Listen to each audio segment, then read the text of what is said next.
आज के हमारे इस वीडियो में हम आपके लिए 16 दिनों तक किए जाने वाले महालक्ष्मी व्रत की पावन कथा लेकर आए हैं। एक समय की बात है, किसी गांव में एक गरीब ब्राह्मण रहता था जो भगवान श्री हरि विष्णु का अनन्य भक्त था। उठते बैठते सोते जागते हर समय श्री हरि की भक्ति किया करता था। एक समय उसकी भक्ति से प्रसन्न होकर भगवान श्री हरि विष्णु ने माता लक्ष्मी से कहा, देवी, ये ब्राह्मण मेरा परम भक्त है। ये सोते जागते उठते बैठते मेरी स्तुति करता रहता है। मैं चाहता हूँ कि अब आप भक्त श्रद्धा भाव से मेरी पूजा अर्चना ना करे और मुझे अपने घर में आमंत्रित ना करे, तब तक मैं किसी के भी घर में नहीं जाती।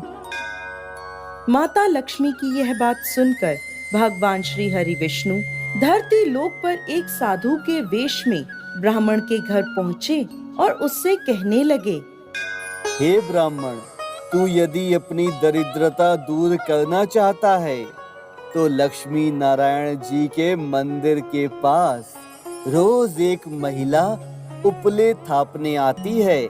तुम उस महिला के पास जाकर उसे अपने घर में आने का आमंत्रण दो। इस श्री लक्ष्मी है। हाँ, वो स्वयं माँ लक्ष्मी है। यदि वह तुम्हारे साथ तुम्हारे आमंत्रण देने पर तुम्हारे घर आती हैं, तो तुम्हारे घर में महालक्ष्मी का वास हो जाएगा। ऐसा कहकर साधु के रूप में आए भगवान विष्णु अंतर्ध्यान हो गए।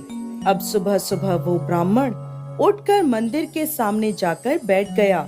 जैसे ही माँ लक्ष्मी वहाँ उपले थापने आईं, तो वह ब्राह्मण उनके पास गया और उन्हें अपने घर आने का आमंत्रण दिया।